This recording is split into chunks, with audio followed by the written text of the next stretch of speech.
So, erin na nga ho. Kami maglilinis sa aking mansyon. Charot. Eri po yung pangalawang araw ng aming pag-general cleaning sa bahay ng aking ati. So, tara, samahan nyo kami. So, erin na nga ho ay pangalawang araw. Dahil nung unang araw ay sa loob kami nag-linis. So, ito yung second day. Sa labas naman. Inayos namin yung paligid ng bahay. Magpipintura rin kami dyan after. So, ayan na nga. Dahil bida-bida tayo. Magpintura tayo.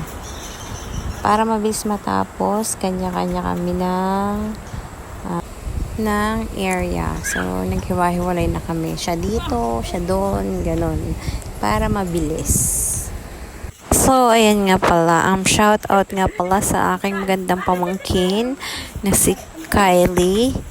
Si Jaisal Kylie Santos. Shout out! So, ayan nga. Dito nga ako na pwesto sa loob. Dahil dito kami magpa-party. Ay nice na namin. And nilinis na namin ang paligid. Maganda ko na yung dadaanan yun.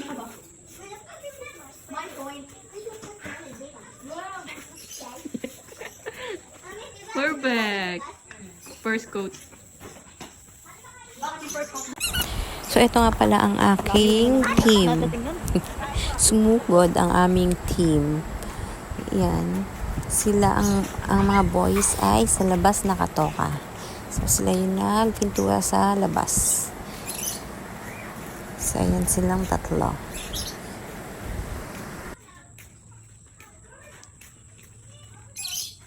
Golden World.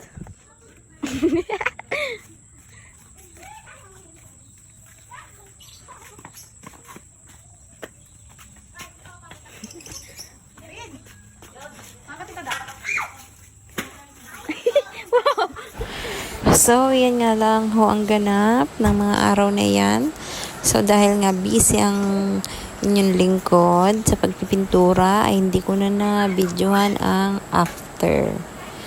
So, yun lang. Thank you for watching. God bless you all. Bye!